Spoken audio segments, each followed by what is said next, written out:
बड़े पीर दस्तगीर का नाम मुबारक जो इसमें ज़ात है का यानी अब्दुल कादिर जीलानी, ये गौस पाक का इसमें ज़ात है। इस नाम को हमारे घर में बेवजू लेने से मना किया जाता है और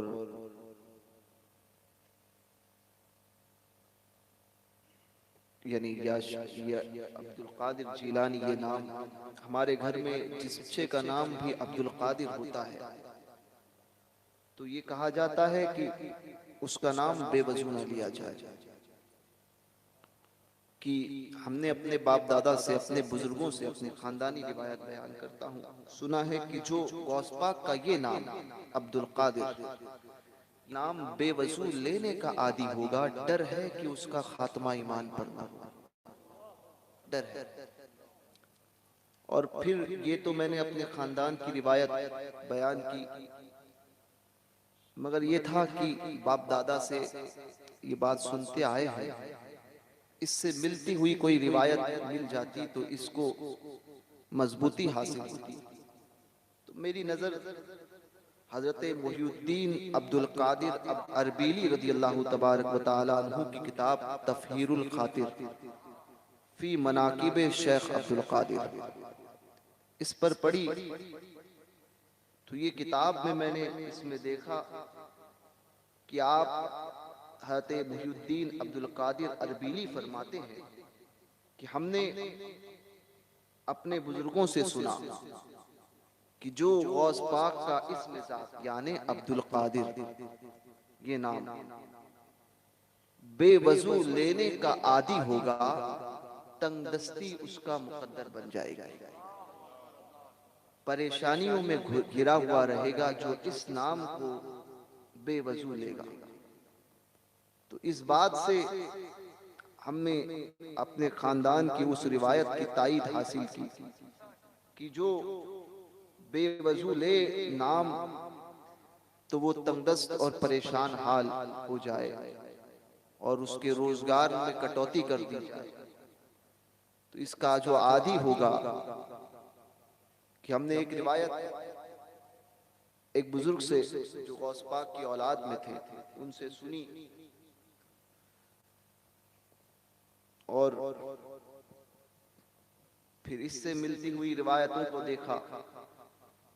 वो फरमाते थे कि हुजूर गौस पाक रज़ी अल्लाह तबारक व तआला अन्हु बड़े पीर दस्तगीर गौस पाक का जिक्र करो तो उन्हें बड़े पीर दस्तगीर 11वीं वाले पीर ही के नाम से पुकारो, क्योंकि इनमें वैसे भी अपने आकाओं का जिक्र, अपने बुजुर्गों का जिक्र उनका जाती नाम लेकर नहीं बल्कि उनके अलकाबात को लेकर ही किया जाए।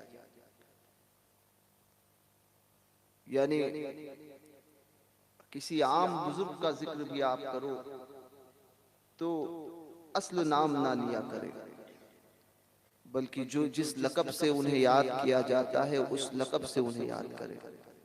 यही हमारे बुजुर्गों का अदब है और यही अदब का तकाजा भी। तो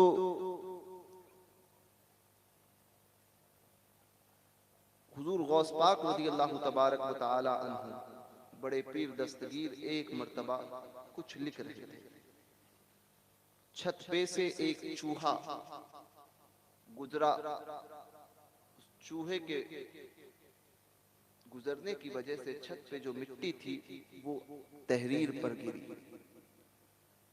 तहरीर पे गिरी। सरकारे बगदाद ने उसे हटाया, साफ किया, फिर वो गुजरा, फिर वो गिरी, आपने फिर मिट्टी को हटाया। तीसरी मर्तबा जब वो फिर गुजरा, सरकारे बगदाद बड़े पीर दस्तगीर पीर माँ पीर जहां रज़ी अल्लाह तबारक व तआला अन्हु ने एक निगाहे जलाल फरमाई। जैसे ही निगाह गिरनी थी उस चूहे के टुकड़े हो गए। अब ये गौस पाक का तसर्रुफ और ये उनका जलाल कि अगर किसी पर जलाल फरमा दे तो उसे हलाक कर दे, और अगर किसी पर करम फरमा दे तो मुर्दे को जिंदा कर दे। ये बड़े पीर दस्तगीर गौस पाक वो हैं कि हमने अपने बुजुर्गों से सुना कि ये ये चुटकी भी बहुत देर से बजती है। गौस पाक वो हैं जो इसके बजने से पहले अपने मानने वालों की इमदाद कर दिया करते हैं। वो बड़े पीर दस्तगीर हैं। तो वो चूहा गुजरा, आपने निगाह डाली जलाल से, चूहे के टुकड़े हो गए, और उस टुकड़े के जैसे होने थे, सरकारे बगदाद के आंखों से आंसू जारी हो गए, रोने लगे। खुदाम ने अर्ज की कि हुजूर रोने का सबब क्या है?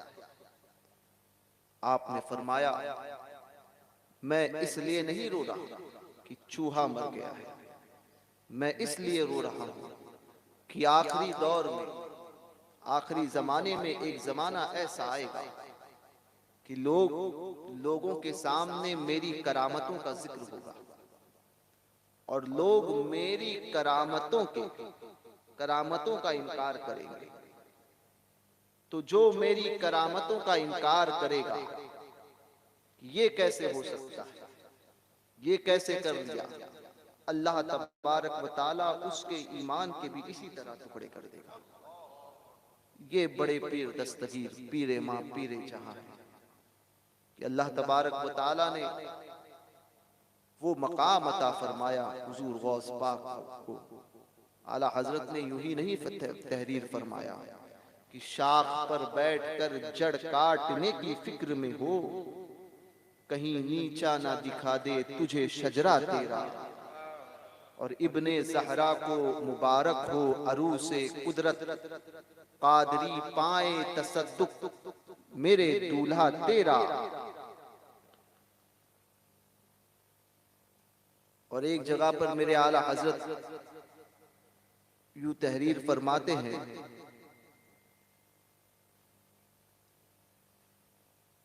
दरूद पाक पढ़ें, अल्लाहुम्मा सल्ली अला सय्यिदिना व मौलाना मुहम्मदिन मादिनिल जूदी वल करम वालिही व अस्हाबिही अजमईन व बारिक व सल्लिम। सितम कोरी वहाबी रावजी की कि हिंदू तक तेरा कायल है या गौस। बड़े पीर दस्तगीर, पीरे माँ पीरे जहां।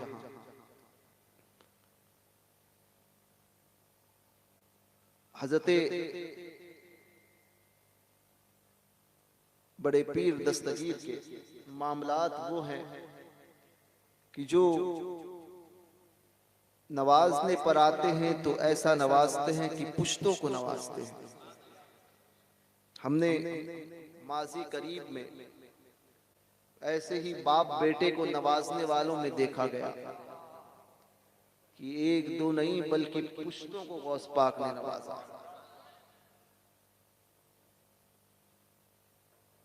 हुजूर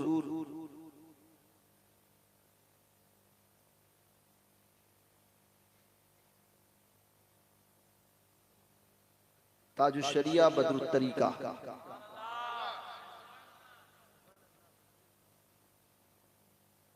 हजरत अल्लामा अख्तर रजा खान अजहरी, सुन्नियत की वो पहचान कि जो इस वक्त सुन्नियों के दिलों की धड़कन है, और अल्लाह तबारक व तआला ने वो मकाम हुजूर ताजुश शरिया को अता किया कि उनके मुआसिरीन में वैसा कोई दूर दूर तक देखने को ना मिला। वो मकबूलियत और वो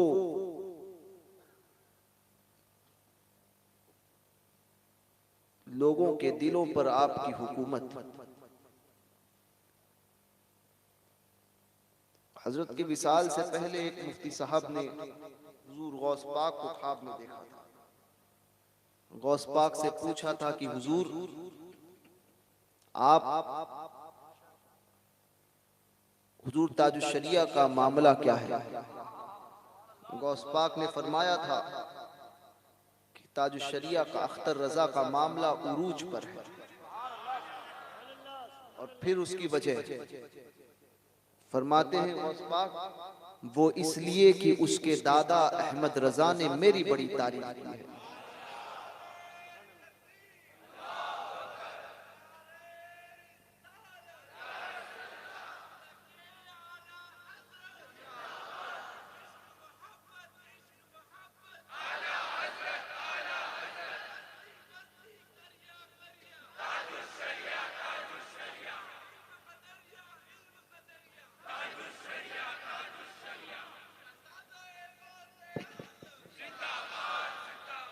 ये बड़े पीर दस्तगीर जब नवाजते हैं तो एक को नहीं, दो को नहीं, पुश्तों को नवाजते हैं, पुश्तों को नवाजते हैं।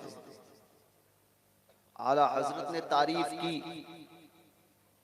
आला हजरत को तो नवाजा,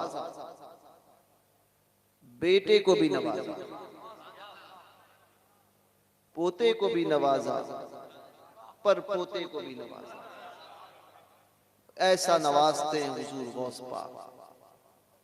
हमने कश्मीर में एक जगह जाना हुआ, उनका विसाल हुआ, मियां बशीर साहब रहमतुल्लाह ताला अलैह नक्शबंदी, मियां बशीर नक्शबंदी 1923 की पैदाइश की, अभी ये 3-4 महीना या 6 महीना हुआ है उनका विसाल होकर। बड़े बाकरामत बुजुर्ग थे। एक मुलाकात मेरी उनसे हुई, मियां बशीर साहब, और बहुत साहिब कश्फ बुजुर्ग।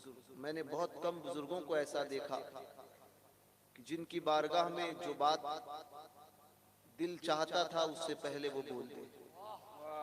उनमें से मैंने मियां बशीर साहब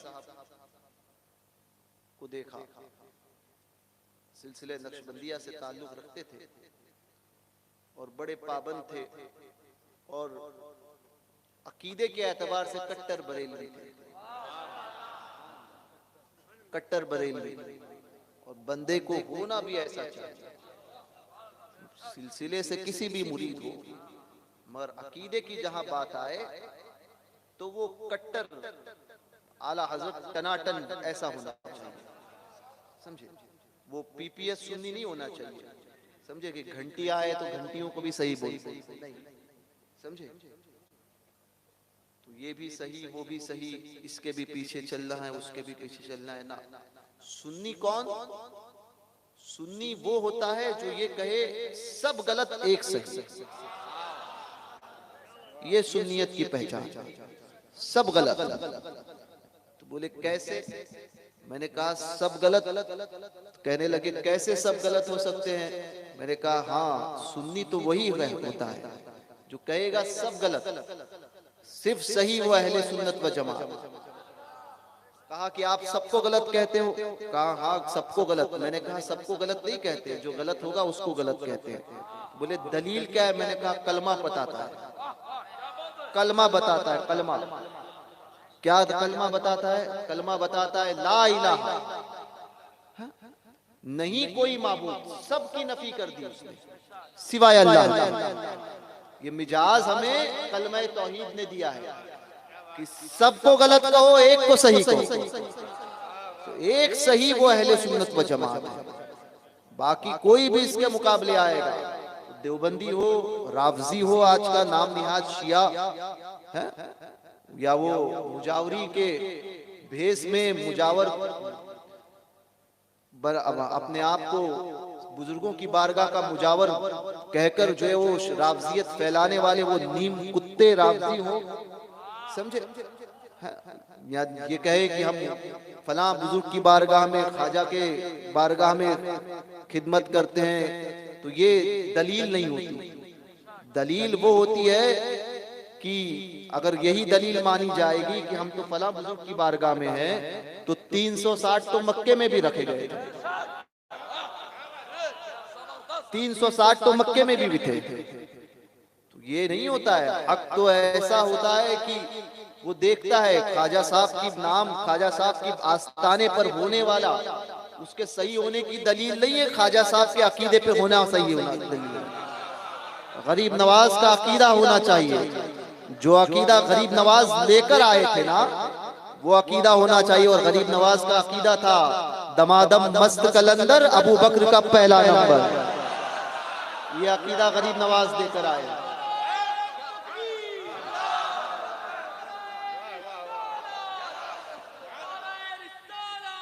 नारे तहकीक, नारे तहकीक, नारे तहकीक, हर सहाबिये नबी, हर सहाबिये नबी। जो शियों के साथ में भी रहे, जो देवबंदियों के साथ में भी रहे, जो नदवा के भी गुण गाए हैं, और जो वहाबड़ों के भी, वहाबड़ों का भी खाना खाए, वो सही कैसे हो सकता है? समझे? मैं हमेशा कहता हूँ मंदिर के घंटा और मस्जिद के अजानें एक नहीं हो सकती, कभी एक नहीं हो सकती। क्यों? क्योंकि यही मिजाज दिया है कलमे ने। कलमा तौहीद यही बताता है, ला इलाहा इल्लल्लाह, नहीं कोई माबूद सिवाय अल्लाह के। कलमा तौहीद यही मिजाज हमें देता है कि सबकी नफी करो, एक को सही करो, और एक ही सही, बाकी सब गलत। तो एक कहने लगा सबको गलत क्यों कहते हो? मैंने कहा यही हदीस में आया। तो बोले कहाँ आया? मैंने कहा सरकार फरमाते हैं 72 जहन्नमी एक ही जन्नती। अगर सब सही होते, हाँ वाबड़ा भी सही होता, और रावजी भी सही होता, देव का बंदा भी सही होता, और सब सही होते, तो हुजूर क्यों फरमाते 72 जहन्नम? एक सही अहले सुन्नत व जमात, एक सही। और ये यही अकीदा है गरीब नवाज का, एक सही। एक आके कहने लगा कि हम तो सूफिया, आजकल ये भी चल रहा है, लोग कहते हैं कि सूफियों के मामला लेकर आते हैं। मैं आऊंगा गौस पाक की तरफ इंशाअल्लाह तबारक व तआला। सूफियों के मामलात को लेके आते हैं कि सूफी का मजहब अलग होता है, और हम जो है वो है ना, कुछ लोग होते हैं जिनको बड़ी कॉन्फ्रेंस करने का बड़ा शौक होता है, समझे? सूफियत के नाम पर बुजुर्गों के अकाईद की धज्जियां उड़ाने का शौक होता है? ये, और कहते हैं हम सूफी सूफी हैं। सूफी ऐसे नहीं होते। सूफी तो वो होता है जो मैदाने अमल में आए, पीर मेहर अली शाह साहब जैसे, वो होता है सूफी। कि जब कादियानियों का फितना हो जाए तो सूफी घर पे नहीं बैठता और ये नहीं कहता कि नहीं नहीं हमें हालात ठीक नहीं है। जब कादियानी का फितना आए तो पीर मेहर अली शाह साहब, उनसे बड़ा सैयद और उनसे बड़ा सूफी कोई ला सकते हो, वो मैदान में उतरे और लिखी कादियानियों के खिलाफ, सैफे चिश्ती आई, लिखी पीर मेहर अली शाह साहब ने। ये गौस पाक की औलाद है। गौस पाक की औलाद ऐसी होती है।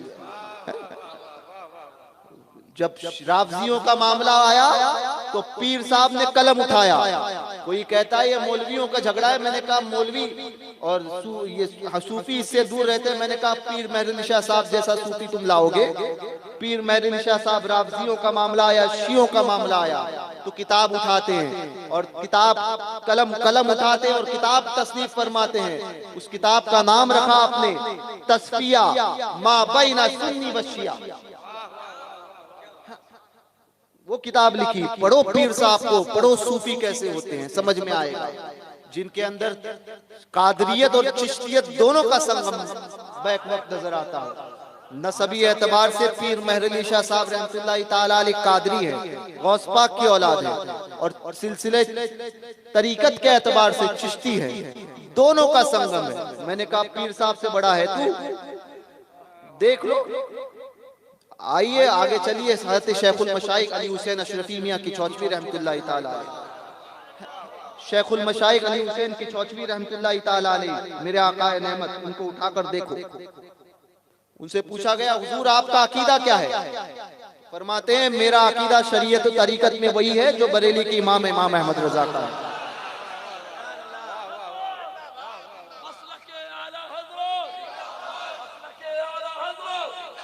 इश्क मोहब्बत, इश्क मोहब्बत,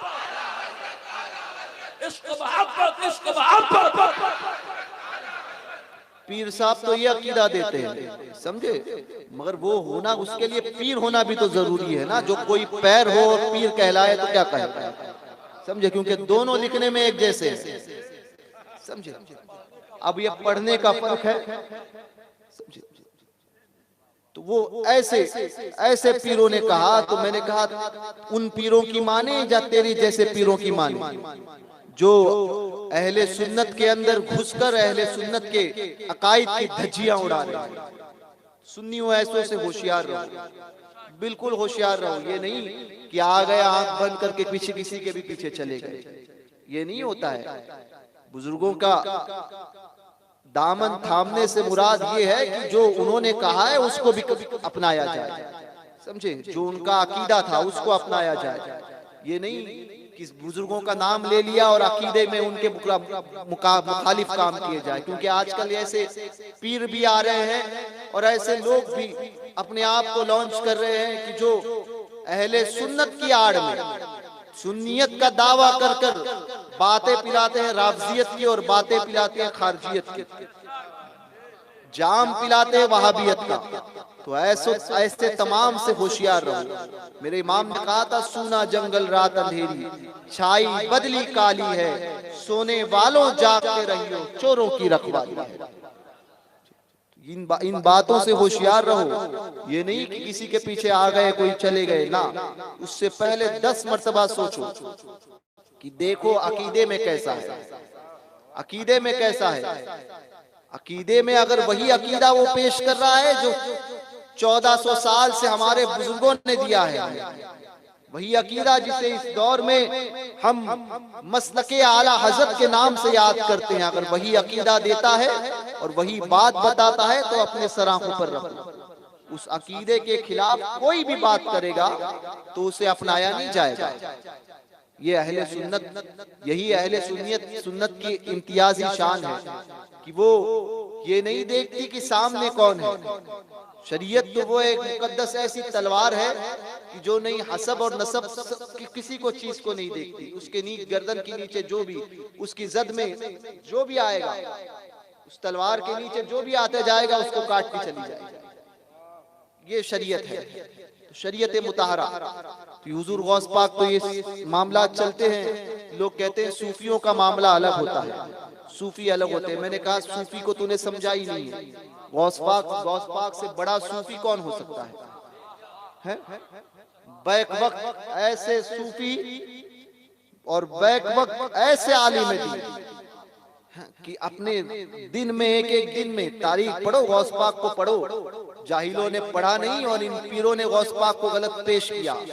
आजकल के नाम निहाद पैरों ने है, तो गौस पाक को पढ़ो तो पता चलेगा कि बैक वक्त दिन में 500 फतावे इस्तिफ्ते आते थे और 500 फतावों को जवाबात दिया करते थे। अपने दौर के इतने जबरदस्त जय्यद आलिम थे हुजूर गौस पाक, इतने जबरदस्त आलिम। बाज़ मकामात पर आया कि चारों फिक्र पर फतवा देते थे, चारों मज़ाहिब पर। ये इल्म का आलम था। और गौस पाक के सूफी होने में तो किसी को शुबा नहीं ना, मगर जाकर देखो गौस पाक ने बसरा में राफजियों के साथ मुनाजरे किए, शियों के साथ में गौस पाक मुनाजरा कर रहे हैं, राफजियों के साथ में। बताओ, गौस पाक तो राफजियों के साथ मुनाजरा करे, अब कोई जाकर राफजियों के साथ में मिले और ईरान में जाकर चाय पी कर आए तो ऐसे को माना जाएगा? ऐसे को माना जाएगा? जो ईरान की चाय पर बिक जाए और कहे कि हम गौस पाक के नजरियात को लेकर चल रहे हैं, तो याद रखना उसको कहना कि तुझे हटा दिया जाएगा। नजरिया वही होगा जो गौस पाक ने दिया है, बात वही की जाएगी। बुजुर्गों के दिए हुए मिशन के खिलाफ अगर कोई भी बात आए तो फिर उसके खिलाफ नहीं सुना जाएगा, सामने वाले की हैसियत नहीं देखी जाएगी, ये देखा जाएगा कि उस मिशन पर कौन है। इसलिए फरमाया गया इसलिए फरमाया गया दलाइलुल खैरात शरीफ दरूद पाक का एक मजमुआ है ना, दरूद पाक की किताब है, इसको पढ़ा करे। और ये वो किताब है, दलाइलुल खैरात हो या कीमियाए सादत हो या उल उलूम हो या फिर मिनहाजुल आबिदीन हो, बुजुर्गों ने इन किताबों के ताल्लुक से, दाता साहब की कशफुल महजूब हो, इन किताबों के ताल्लुक से और दलाइल खैरात शरीफ के ताल्लुक से तो खास फरमाया गया कि जिस दौर में पीरे कामिल नापैद हो जाए, उस दौर में इसकी पाबंदी कर लें, ये किताब उसे पीरे कामिल का काम देगी, ये किताब उसे पीरे कामिल का काम देगी। तो इसीलिए हुजूर मुफ्ती नानपारा मौलाना रजब अली खान कादरी रहमतुल्लाह ताला अलैह ये फरमाया करते थे, पानी पियो छान के, पीर करो पहचान के। पानी पियो छान के, पीर करो पहचान के, ये आखिरत का सौदा होता है। तो गौस पाक रज़ी अल्लाह तबारक व तआला अन्हु का जो अकीदा है, उस अकीदे को मजबूती से थाम कर रखना, उसके खिलाफ अगर कोई भी आए और कोई भी बात करे तो ये नहीं। और उसी अकीदे को इस दौर में हम इमाम अहमद रजा के नाम से, मसलके आला हजरत के नाम से याद करते हैं, उस पर मजबूती से कायम रहो। जो ये कहे कि नहीं फलां के साथ में भी रहना चाहिए, हालात की दुहाइयां देने वाले आजकल बहुत पैदा हो गए, जो ये कहते हैं कि नहीं अगर ये नहीं करेंगे तो हालात ठीक नहीं रहेंगे, अगर इसके साथ में नहीं बैठेंगे तो हालात ठीक नहीं रहेंगे।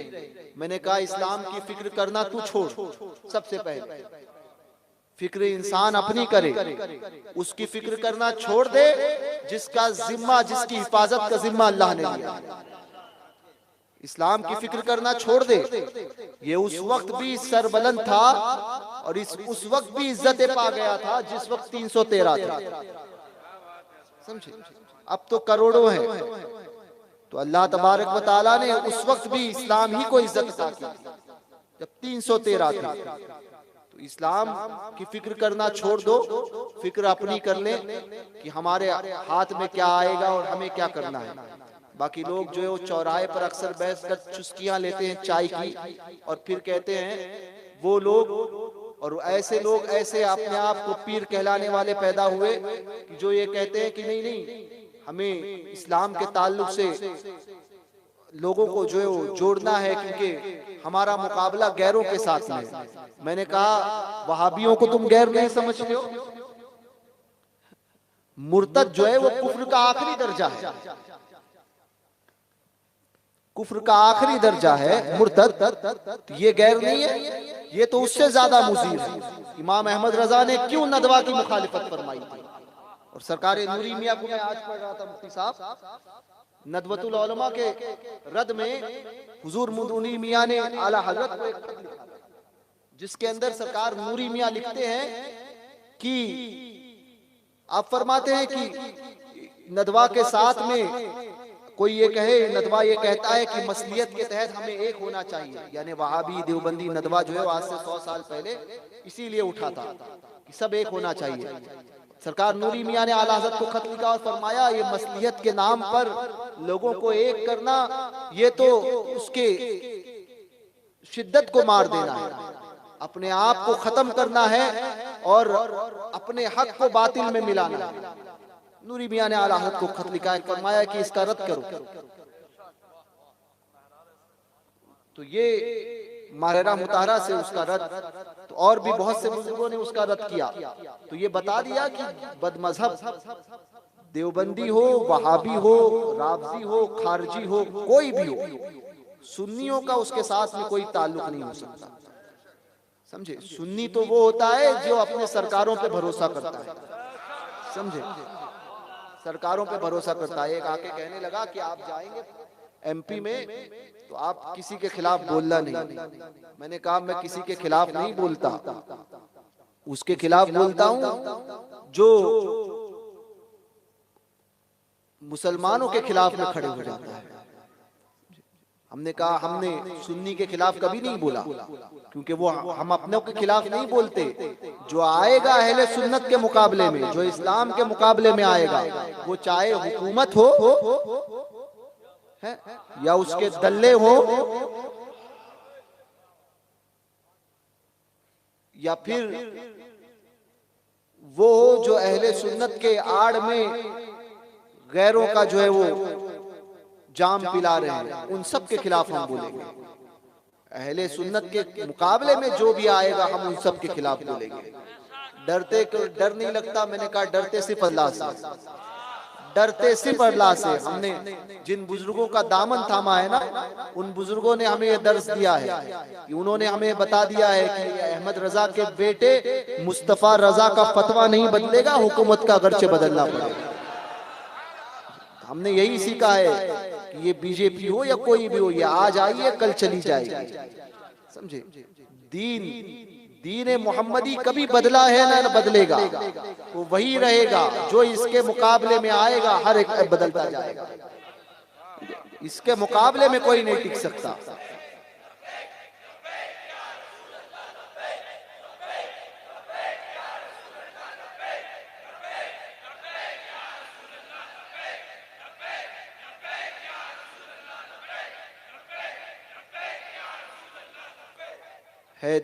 है कौले मोहम्मद कौले खुदा, फरमान न बदला जाएगा, बदलेगा जमाना लाख मगर कुरान न बदला जाएगा।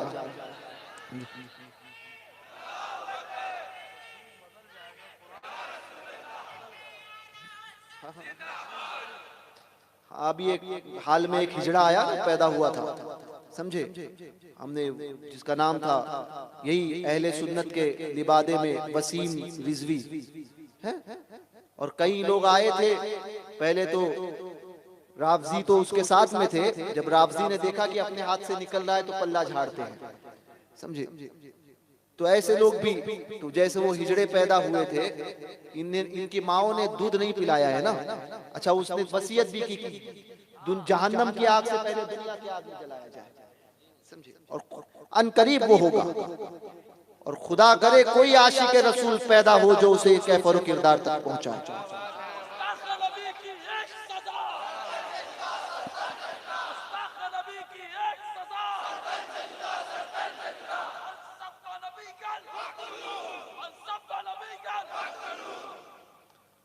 वो भी जाएगा, जरूर जाएगा। अल्लाह तबारक व तआला अपने दीन की हिफाजत के लिए किसी न किसी को हर दौर में अल्लाह ने खड़ा किया है। और अल्लाह मेरा रब तो ऐसा कादिर है कि अगर हिफाजत करने पर आ जाए तो एक कुत्ते के जरिए भी हिफाजत करना जानता है। तो इस दीन को जरूरत नहीं है किसी की, अल्लाह तबारक व तआला हमें जरूरत है इस दीन की, हमें जरूरत है, हमें जरूरत है इस दीन की। दीन को अल्लाह ने बेनियाज कर दिया, हम उसके नियाज हैं। तो अल्लाह तबारक व तआला हर दौर में किसी न किसी को जरूर चुनता है अपने दीन की हिमायत के लिए, और जरूर चुनेगा। तो वो हिजड़ा पैदा हुआ तो उस हिजड़े के साथ में एक उसका दल्ला भी आया जो कहता है हम देंगे। मैंने कहा उससे पहले तू नहीं चले जाए, समझे, कोई तुझे नहीं पहुंचा दे। मर के भी चैन से सोता नहीं, अल-अमा कह रहे या गौस मोती खाते रात, मर के भी चैन से सोता नहीं मारा। गौस पाक की मार जिस दिन पड़ेगी, और इससे बड़ी फिटकार क्या है कि तूने अपने जीते जी अपने जहन्नमी होने का इकरार कर दिया है कि मुझे जहन्नम की आग से पहले दुनिया की आग में डाला जाएगा। इससे बड़ी फिटकार क्या है। तो गौस पाक रज़ी अल्लाह तबारक व तआला अन्हु की बात चली थी। मियां बशीर साहब रहमतुल्लाहि तआला अलैह बड़े बुजुर्ग थे और बाकरामत बुजुर्ग। बहुत से मामलात मैंने उनके, एक ही मुलाकात मेरी उनसे हुई है, लेकिन उसके अंदर ही मैंने कई चीजें उनके अंदर देखी कि मेरे पहुंचने से पहले, मैं बंबई से निकला था, मैं कंगन पहुंचा, मेरे पहुंचने से पहले उन्होंने खादिम से कहा था कि मैंने जो लिबास पहना था उस दिन काला लिबास पूरा पहना था, समझे। तो काला लिबास पहना था। अच्छा, वो मोहर्रम के दिन नहीं थे, हम मोहर्रम के दिनों में उसको पहनने से खास परहेज करते हैं। 40 दिन हम रावजियों की साथ में रावजी मुशाबहत नहीं करते हैं, तो मोहर्रम के दिन नहीं थे, काला लिबास पहना था मैंने। तो पहुंचा था, पहुंचने से पहले मियां बशीर साहब ने अपने खादिम से कहा था कि बंबई से गौस पाक की एक औलाद आएगी, काला लिबास होगा, ये हुलिया होगा, और वो इतने बजे पहुंचेंगे, वो आएंगे तो उन्हें जो है वो इंतजार नहीं करवाना, अंदर लेकर आ जाना। शहजादा गौसे आज़म। ये और बहुत सी बातें उनके साथ में हुई, फिर कभी मियां बशीर का तस्करा करूंगा। तो मियां बशीर के जो दादा थे, और ये मियां बशीर भी बताता हूँ, गौस पाक किया था मियां बशीर भी, ये 1923 में पैदा हुए, 1925 में मियां बशीर का इंतकाल हो गया। 2 साल की उम्र थी, मियां बशीर इंतकाल कर गए, और इंतकाल करके 6-8 घंटा हो गया था। गुस्ल दिया गया था, जनाजा तैयार था, कफन पहनाया गया। 6-8 घंटा हो गए, मियां बशीर का इंतकाल हो गया। 2 साल की उम्र थी। आपके दादा थे बाबा जी अब्दुल्ला लारवी, समझे। आजकल एक और एक ट्रेंड चला हुआ है, लोग कहते हैं कि वो, ये भी बात चली है, हमारे सामने आती है कि नहीं नहीं, पीर साहब होना चाहिए सैयद, समझे। मैंने कहा विलायत ये फजल इलाही का नाम है। अल्लाह जिसे चाहे अपनी बारगाह का कुर्ब अता फरमाए, समझे। हाँ, सैयद होना और उसमें अगर वो पाबंद शरा है तो ये सोने पर सुहागा है, ये उसके लिए रब की बहुत बड़ी नेमत है। मगर कोई ये कहे कि गैर सैयद, क्योंकि आजकल जब किसी का मार्केट चलता नहीं है तो वो मार्केट चलाने के लिए सारी बातें चल करते हैं कि फलां से ही मुरीद होना चाहिए, पठान से ना हो, इससे ना हो, उससे ना हो। मैंने कहा तारीख में बुजुर्गों को देख लो, मखदूम अशरफ जहांगीर सिमनानी, मेरे आकाए नेमत महबूब यज़दानी के पीरो मुर्शिद हजरत मखदूम अलाउल हक पंडवी गंज नबात लाहौरी रदी अल्लाह तबारक व तआला, ये खुद हजरत खालिद बिन वलीद की औलाद है। मखदूम पाक को नहीं पता था मुरीद किसके होना चाहिए। हजरत बंदा नवाज गेसु दराज जैदी सादात है, सियादत मुसल्लम है, समझे। वो बंदा नवाज गेसु दराज, इनके पीरो मुर्शिद नसीरुद्दीन चिराग दहलवी, ये देख लो, ये भी सैयद नहीं है। तो ये तो फजले इलाही है, अल्लाह तबारक व तआला जिसे चाहे अपना कुर्ब अता करे। हाँ, कोई सैयद अगर इस राह में आ जाए और मेहनत कर ले तो उस पर दोहरा इनाम है। सबा सनाबिल शरीफ में मीर अब्दुल वाहिद बिलगिरामी रज़ी अल्लाह तबारक व तआला अन्हु तहरीर फरमाते हैं कि सैयद अगर एक नेकी करता है, पहला ही सुंबुला है, उसके पहले सुंबुले के आखिरी 2-3 सफात देख लीजिएगा, तो एक नेकी करता है तो उससे दोहरा अजर है, और सैयद एक गुनाह करता है तो उसे दोहरा गुनाह है। फरमाते हैं दोहरा अजर इस नियत से कि एक तो उम्मती होने की, और एक हुजूर का खून उसके रगों में जो है रवा रहा, सैयद होने की निस्बत रसूल की बुनियाद पर। तो ये एक नेकी करेगा दोहरा पाएगा, और दो गुनाह इसलिए कि एक, जैसे एक गुनाह किया तो एक था, तो फरमाया दूसरा कि उसने अपने निस्बत का पास नहीं रखा। तो सादात को भी इन बातों को समझना चाहिए। अल्लाह तबारक व तआला ने जो मनसब अता किया है उस मनसब का हक अदा करो, वरना उसकी पकड़ जो है उसके ताल्लुक से पूछा जरूर जाएगा। तो मियां बशीर साहब 2 साल की उम्र के थे। ये इतने बड़े बुजुर्ग गुजरे हैं मियां बशीर साहब, बहुत सी करामतें हैं। एक मौलाना साहब उनके पास बैठे थे, सैयद साहब थे, मूसा काजिम की औलाद में। एक मर्तबा जो है वो सब उलमा उनके साथ बैठे हुए थे, तो सेब था, सेब खा रहे थे। तो सैयद साहब के दिल में आया, वो सरकार मुफ्ती आजम के मुरीद है, मुफ्ती सैयद बशारत हुसैन काज़मी साहब, और हुजूर ताजुश शरिया के खलीफा है, और हज़रत मूसा काजिम की औलाद में है, सही नसब सादात में। और कश्मीर के उन इलाकों में उन्होंने मसलक आला हज़रत की बड़ी खिदमत अंजाम दी है। इस वक्त उनकी उम्र 55 या 60 साल के करीब होगी। तो मुफ्ती बशारत साहब वो बैठे थे और भी दीगर लोग थे।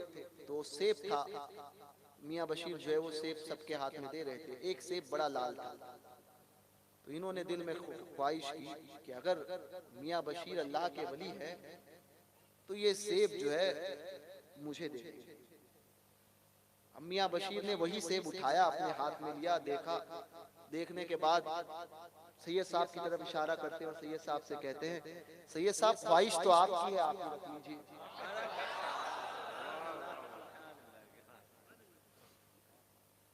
ऐसे बुजुर्ग थे। और मैंने एक मर्तबा जब मेरी मुलाकात जब उनसे हुई, तो मैंने मज़ार शरीफ में कश्मीर में एक बड़ा अच्छा सिस्टम मुझे लगा कि आस्थानों में अंदर जाने का सिस्टम नहीं है, समझे। जो आला हज़रत ने जो 4 कदम दूरी पर जो अदब बताया है बुजुर्गों की बारगाह का, वही अदब की आस्थाना जो है वो सामने से जो है वो कांच लगी हुई रहती है, और कांच के बाहर आप हाजिरी दीजिए। ये चुम्मा चाटी वाला सिस्टम नहीं होता है, दूर से ही वही अदब होता है। क्योंकि हमने देखा है कि बाज लोग तो मज़ार शरीफ पर जाते हैं तो पैर भी दबाते हैं, ये जहालत का आलम है। इन सब चीज़ों से बचना चाहिए। 4 कदम दूरी में ही अदब है। जिस तरह से हम किसी बुजुर्ग की हयात ज़ाहिरी में उनका अदब करते हैं, तो उसी तरह से उनके बाद विसाल की हमारी आंखों में वो तासीर नहीं कि उन्हें देख सके। अल्लाह का वली जिंदा होता है, हम नहीं उन्हें देख पाते। तो उसी तरह से वो अदब करे, 4 कदम दूरी पर रहे। तो वहां पर ये सिस्टम ही नहीं है कि कोई दरगाह के अंदर जाए।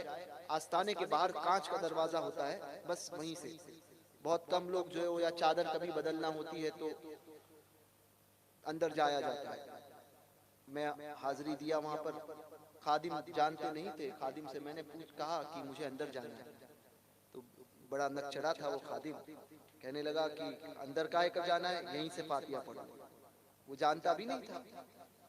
तो मैंने कहा कि हम बम्बई से आए हैं। तो मुझे मेरी तरफ देख के कहने लगा, बम्बई से आए, कहीं से भी आए, फातिहा तो बाहर से ही पढ़नी है। अब ये बात कह रहे थे, मैंने मेरे साथ में मुफ्ती सैयद बशारत साहब के दामाद और उनके भतीजे सैयद आसिफ साहब थे। मैंने उनसे कान में कहा कि देखो, अब ये सैयदों के साथ में भी ऐसा ही सा मामला करते हैं। खैर, हमें क्या करना है, हाजिरी यहीं से दे देंगे, फातिहा पढ़ के चले जाएंगे। एक मजाक में ये बात मैंने उनसे कही। इतने में बाबा जी का खादिम जो है वो भागते हुए आया और उसने कहा कि बाबा जी ने कहा है कि हजरत के हाथ में चाबी दे दी, और ये जब तक चाहे अंदर, चाहे जब तक और जितनी देर चाहे अंदर हुजरे में रहे, दरगाह शरीफ में। ये बात हमारी अंदर हो रही थी, और ये बात तकरीबन ये समझ लीजिए कि वो बिल्डिंग जो दिखाई दे रही है, इतनी दूर बिल्डिंग है, और हम आस्थाने पर यहाँ पर इतने दूरी पर है, और वो उसमें घर में है, और हम यहाँ बात कर रहे हैं। वो बातें उन्होंने पेश की। तो ऐसे बाकरामत बुजुर्ग थे हज़रत मियां बशीर रहमतुल्लाहि ताला अलैह। 2 साल की उम्र में उनका इंतकाल हुआ। 6 घंटा हो गया था या 7 घंटा हुआ था।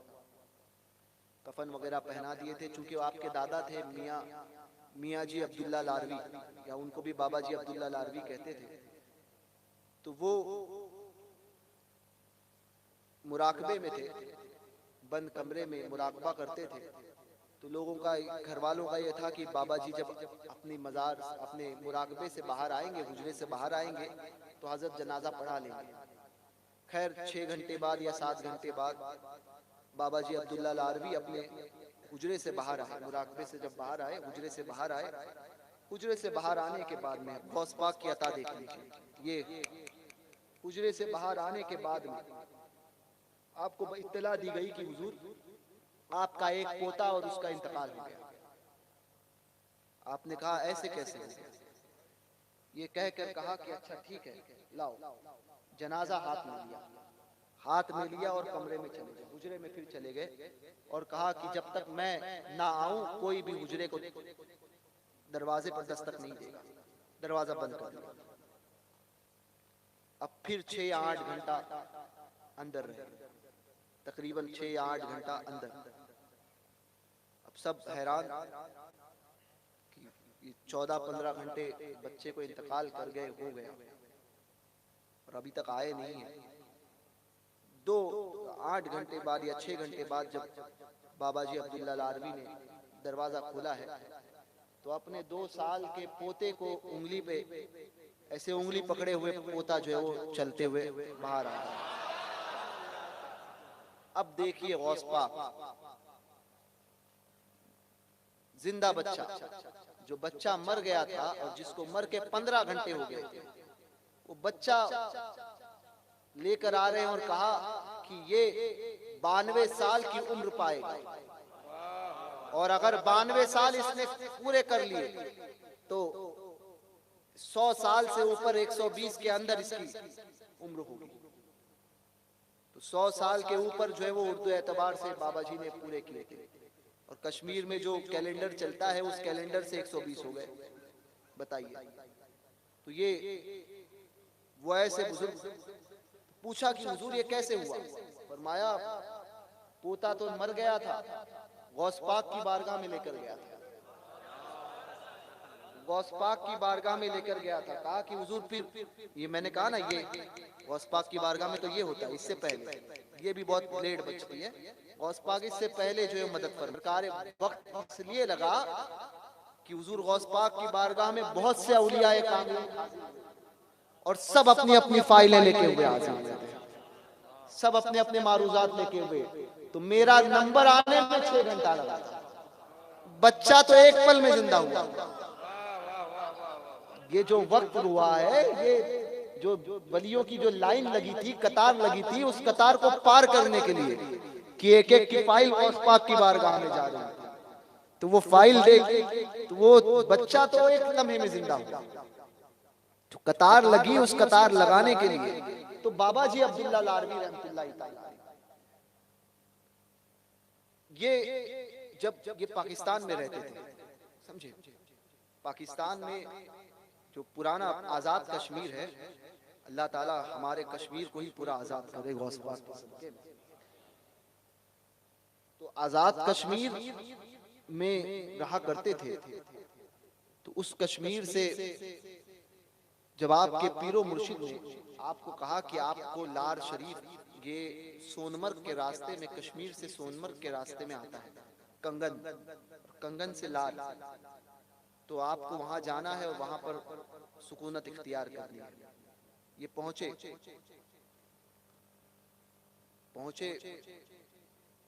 कई दिन तक रहे, कई वक्त तक कयाम रहा। अब चूंकि वो फॉरेस्ट का इलाका था, यानी वन क्षेत्र विभाग है ना, हिंदी में यही कहते हैं ना, हाँ, तो वो इलाका था, वो फॉरेस्ट का इलाका था। अब फॉरेस्ट के लोगों को पता चला कि एक फकीर आकर रह रहा है यहाँ पर और उसने अपनी झोपड़ी भी डाल दी है और लोग उससे मुलाकात के लिए आते हैं। अच्छा, पीरो साहब ने कहा था कि फिक्र नहीं करना, जब कुछ मामलात होंगे तो गौस पाक को याद करना, गौस पाक सारे मामलात कर देंगे। गौस पाक देने पर आते हैं, मैंने कहा ना पुश्तों को नवाजते हैं, गौस पाक पुश्तों को भी नवाजते हैं, तो कैसा नवाजते हैं। तो वो पहुंचे वहां पर, फॉरेस्ट के लोग आए, उन्होंने कहा कि तुम यहाँ से खाली खाली, कहने लगे ना ये तो मेरी जगह है। तो मामलात हुए, कोर्ट में मामलात पहुंचे। अब इनके पास तो कोई सबूत नहीं कि ये इनकी जगह है। जज ने पूछ लिया कि ये जगह तुम्हारी है, इसका सबूत क्या है? तो कहने लगे ये मेरी जगह है, पेपर उठाकर देख लीजिए। अब पेपर किसके पास? फॉरेस्ट वालों के पास। पेपर उठा दिए गए, पेपर मंगाए गए।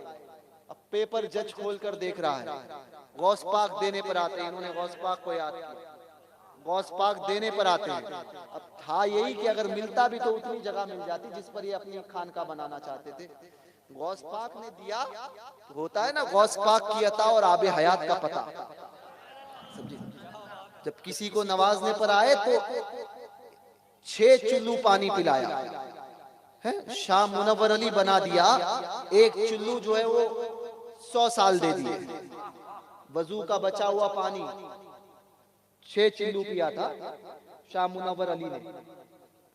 एक चुल्लू जो है वो गौस पाक ने फरमाया था, आपने पूछा था कि हुजूर आबे हयात क्या होता है, तो फरमाया पानी पी लो। वजू का पानी पी लिया था, तो कहा हुजूर और, कहा बस इतना काफी नहीं कि एक चुल्लू ने जो है वो एक घूंट होता है, वो एक चुल्लू पानी ने 100 साल अता किया। तो शाह मुनव्वर अली जिनका बाजार इलाहाबाद में है, ये 658 साल उनकी उम्र हुई थी। 600 साल तो गौस पाक ने दे दिए। गौस पाक देते हैं तो ऐसा नवाजते हैं, मगर वो होना चाहिए वो कनेक्शन। हमारे अब्बा कहते थे नियत में खतरा तो झोले में खतरा, समझे। नियतों को साफ रखना चाहिए। जिसकी नियत साफ होगी उसके लिए फैजान भी वैसा होता है, नियतें साफ रखो। तो ये एक था ये कि वो उतनी खानका का उतना हिस्सा ही मिल जाता। गौस पाक देने पर आते। आपने कश्मीर कभी किसी का जाना हुआ होगा और नहीं जाना हुआ तो खुदा तबारक व तआला आपको उन दयारे मुकद्दसा की हाजिरी कश्मीर में नजर अता करे, नसीब फरमाए कि जो कश्मीर 1.25 लाख आस्ताने जहां पर मौजूद है, रियासत जम्मू कश्मीर में 1.25 लाख आस्ताने से ज़ायद, सब अपने वक्त के एक से एक औलियाए कामिलीन, ऐसे बुजुर्गान दीन वहां पर आराम फरमा है। तो वहां के पहाड़ आप देखेंगे ना, समझे, तो देवास की जो अम्मी जहां पर होगी ना, ठीक है, ठीक है, नहीं समझ पाए आप। देव की अम्मी जो होगी वो जहां पे होगी ना, तो वो जिस पहाड़ी पर होगी ना, वो पहाड़ी भी परपोती लगेगी। कश्मीर के पहाड़ के सामने इतने बड़े पहाड़ होते हैं, समझे। अगर वहां के पहाड़ को देखा जाए तो वहां यहाँ का पहाड़ जो है वो उस पहाड़ी का कहेगा ये परपोता है या परपोती है, इतना छोटा पहाड़ नजर आता है। इतने बड़े पहाड़ और इतने चौड़े होते हैं अपने साइज के एतबार से। तो वो पहाड़ वैसे देवास तो समझे, देवास है ही सरकारों का, हजरत मेहताब शाह वली का। अब कोई कहे किसी का भी हो, उसके कहने से हकीकत नहीं बदलती, समझे। सारा हिंदुस्तान तो हमारे ही बाप का है, तुम्हारा है क्या, समझे। तो हमारे बंबई में एक जगह है, मैंने आपने देखे, तो वहां पर एक राजा की जो है वो फोटो लगी, समझे। आजकल चल रहा है ना, समझे, जिसके ऊपर छत ही नहीं वो पति कैसा, समझे। तो उसके ऊपर लिखा हुआ है कि एक ही राजा, समझे। ओ सुन्नी बाकमाल होता है, हर चीज में जवाब देता है। उसी ने बाजू में उसी ने गरीब नवाज का जो है वो एक वो लगाया, पोस्टर लगाया, गुंबद, और वो जो राजा है उसी के बाजू में जो है वो नीचे लिखा हुआ है, कुर्सी पर कोई भी बैठे राजा तो मेरा खाजा है।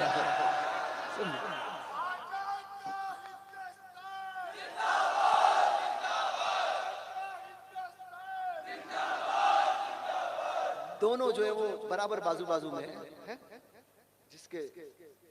जिसके ऊपर छत नहीं वो पति बन गया, ठीक है। तो वो उसके नीचे लिखा हुआ है कि ये राजा है।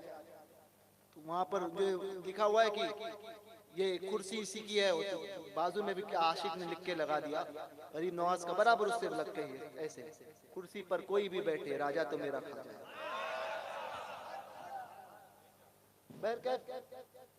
तो गौस पाक रज़ी अल्लाह तबारक व तआला देने पर आते हैं, क्या दिया, वही तो इतनी जगह देते खानकाह के लिए। गौस पाक ने दिया तो दिया, या थोड़ी और जगह मिल जाती, एक दो नहीं बल्कि 7 पहाड़।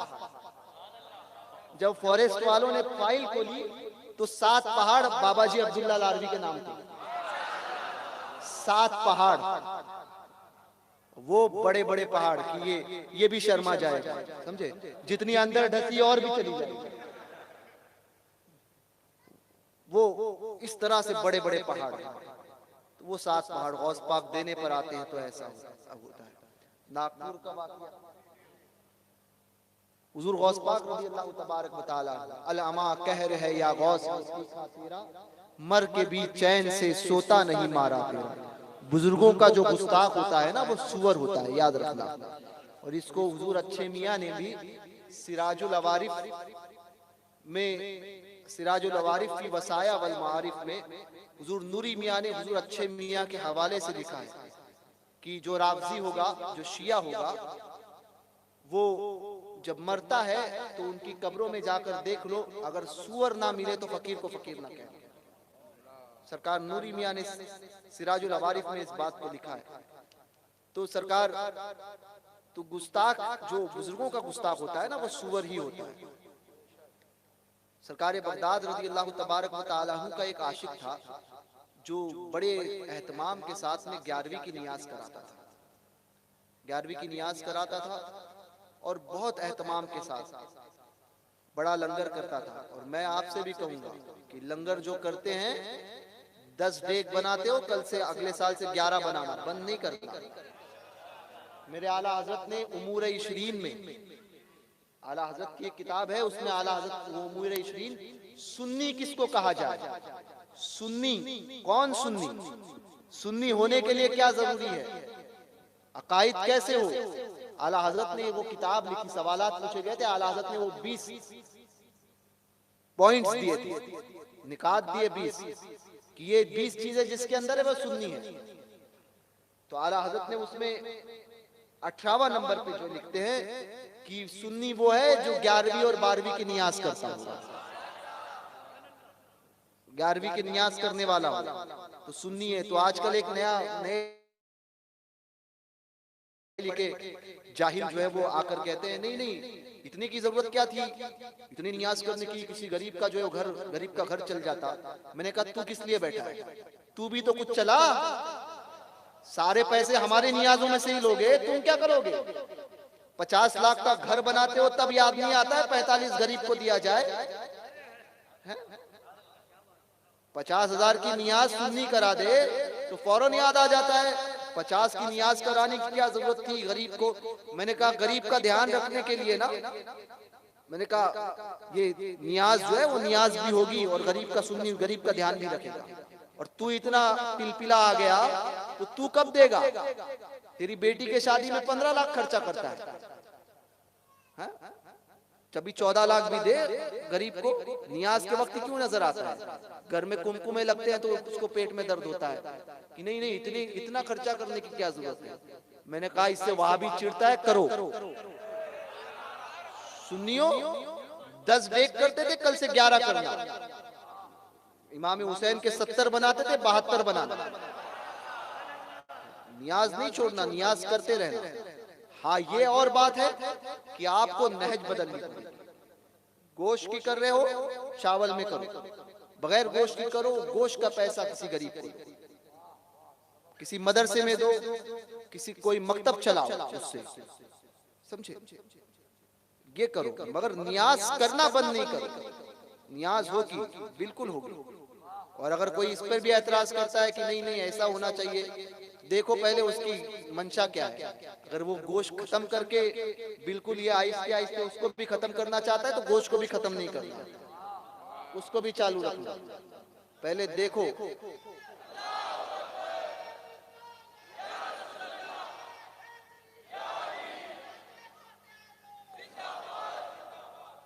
तो वहाबड़ों की थिंकिंग को समझना कि वो चाहते क्या है, वो सोचते क्या है, समझे। और कुछ कीड़े जो है उन्होंने पिलपिलों में भी छोड़ दिए, समझे, जो ना इधर के होते हैं ना उधर के होते हैं, अधर के जिसको कहते हैं ना, जो सबको सही कहते हैं, समझे। बारिश बैल गाबन है क्या कहा जाएगा तो वो उसको भी कहेंगे हाउ है, हाँ समझे, वो उसमें भी कहेंगे। तो ऐसों से भी होशियार रहिए। तो गौस पाक की नियाज करता था वो, और आशिक तो ऐसा ही होता है, जब इश्क सर चढ़ कर बोले ना, और जब मामला अभी हो हुजूर के सरकारों की मोहब्बत का मामला हो और सामने कोई ऐसा नजर आ जाए और सामने कोई करे, तो फिर मुफ्ती साहब से, पीर साहब से, सैयद साहब से फतवा पूछने नहीं जाना कि इसने गुस्ताखी की है, इसका हुक्म क्या है। समझे, पहले समझे, ऐ इश्क तेरे सदके, वो सारे मामला कर देना। बेखुदी में सजदे दरिया तवाफ, जो किया अच्छा किया फिर तुझको क्या। समझे, गुस्ताख को पहले मार देना, पूछने नहीं आना कि हमने ऐसा ऐसा किया, मार दो, फिर देखेंगे जो किया अच्छा किया फिर तुझको क्या।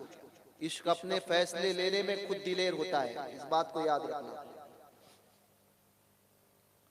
तो उसके सामने एक वहाबी ने ऐतराज किया कि क्या ये गौस पाक की नियाज करते हो, ये शिर्क है, बिदत है और ये हराम काम कर रहे हो। इस तरह से उसने कुछ गुस्ताखी की हुजूर गौस पाक की बारगाह में।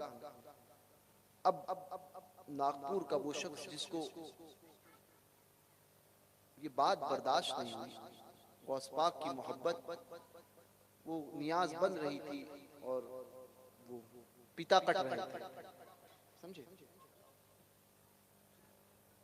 माता के पति को पिता ही कहेंगे। समझे, तो बैल कट रहे थे, तो वो वहीं पर छुरा रखा हुआ था। अब इसने ऐतराज किया, इसने छुरा उठाया और वहाबी के पेट पर मारा और कहा कि मेरे गौस पाक की बारगाह में गुस्ताखी करता है, गुस्ताखी करता है।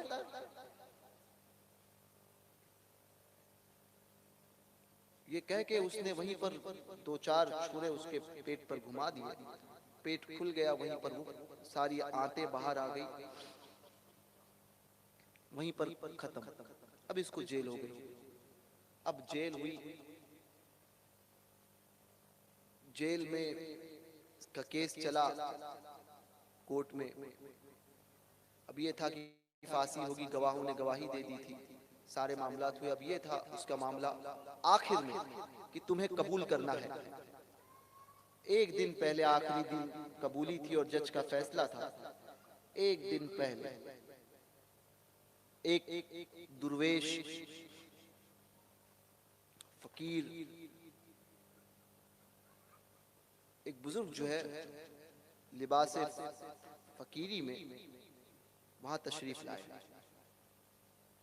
जेल में मुलाकात के लिए। उससे मुलाकात के लिए जब जेल में मुलाकात हुई,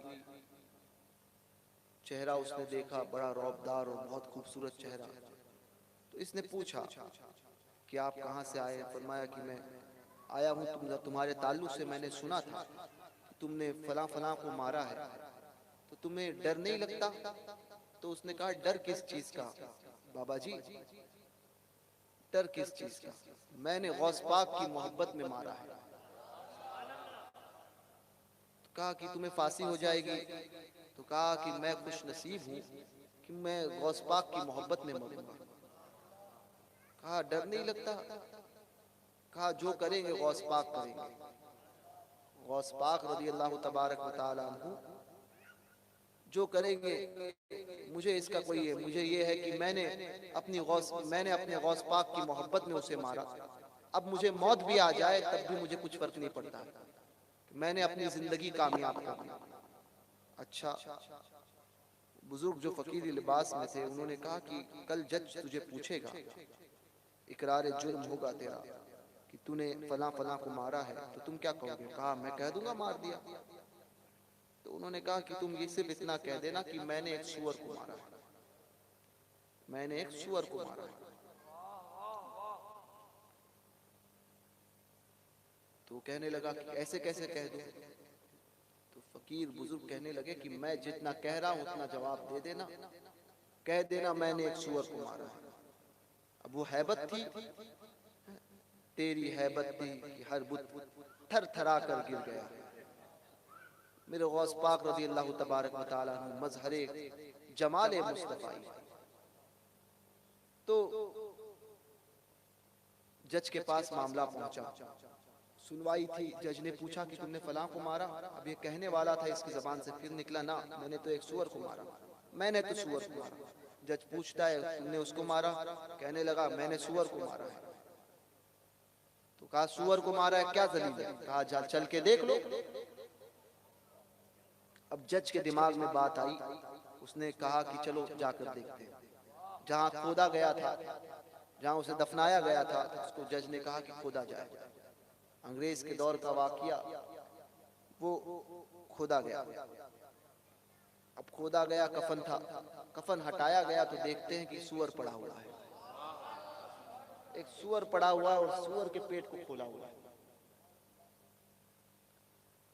जज ने देखा, समझ गया और उसने लिख दिया बाइज्जत बरी।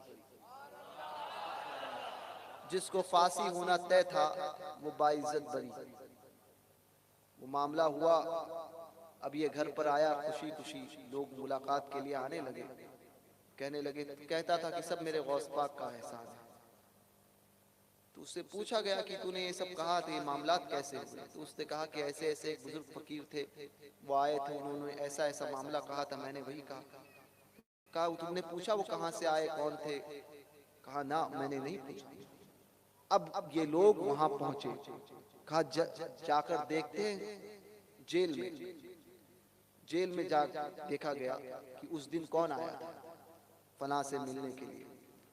तो वो रजिस्टर खोला गया।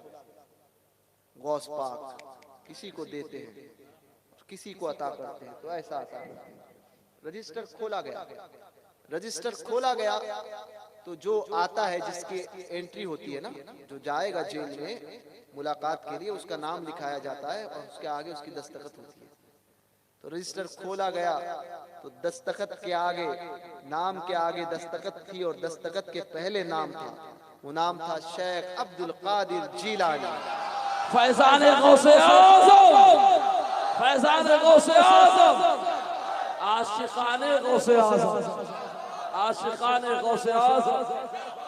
ये गौस पाक रज़ी अल्लाह तबारक व तआला, वो गौस पाक किसी को नवाजते हैं तो ऐसा नवाजते हैं।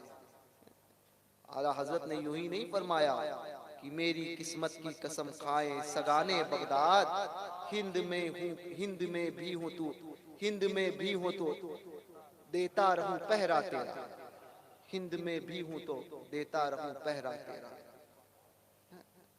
तो गौस पाक से अपनी अकीदतों को मजबूत करके रहे। और जहां तक अकीदत का, तो बात जहां गौस पाक की मानते हो तो गौस पाक की भी मानना। गौस पाक ने बद मजहबों से दूर रहने का दर्स दिया है। फिर कहा है बातिला के ताल्लुक से इमाम शरफुद्दीन नववी रदी अल्लाह तबारक व तआला अन्हु गौस पाक रदी अल्लाह तबारक व तआला अन्हु के हवाले से नक्ल फरमाते हैं कि गौस पाक बद मजहबों पर कैसे थे। शरफुद्दीन नववी फरमाते हैं शदीदुल गज़ब, इतने सख्त, इतना गजब फरमाने वाले थे बद मजहबों के ऊपर हुजूर गौस पाक। तो सुन्नी वो होगा, सरकारों का चाहने वाला वो होगा जो ये नहीं कहेगा कि हालात खराब है, हालात खराब है, ये मामला है, अभी इसके साथ में भी रहना है, देवबंदियों के साथ में भी रहना है, वहाबियों के साथ में भी रहना है, वो ये नहीं कहेगा। हुजूर का आशिक तो सिर्फ इतना कहता है, उन्हें जाना उन्हें माना, न रखा गैर से काम, लिल्लाहिल हम्द मैं दुनिया से मुसलमान गया। दौरान गुफ्तगू अगर मुझसे कोई शरई गलती हुई हो तो मैं इन उलमा की, सादात की मौजूदगी में, आप तमाम हाज़रीन मजलिस की मौजूदगी में उन तमाम गैर शरई बातों से और खिलाफ शरा जुमलों से मैं रुजू करता हूँ, तौबा करता हूँ। और मेरे साथ आप भी तौबा और रुजू कीजिए कि अगर मेरी किसी गैर शरई बात पर आपने भी हामी भरी हो तो उससे आप भी रुजू फरमाएं। कहे पढ़ें अस्तगफिरुल्लाह रब्बी मिन कुल्ली ज़म्बियों व अतूबु इलैहि, ला इलाहा इल्लल्लाह मुहम्मदुर रसूलुल्लाह सल्लल्लाहु अलैहि वसल्लम। माशाअल्लाह, सुभान अल्लाह। आप हजरात ने बहुत ही नसीहाना अंदाज में गुफ्तगू सिमात फरमाई और इन जुमलों को आप अपने जहन में न रखें बल्कि दिल की तख्ती पर उतार कर ले जाए। तो बरादरान इस्लाम, अब वो लम्हा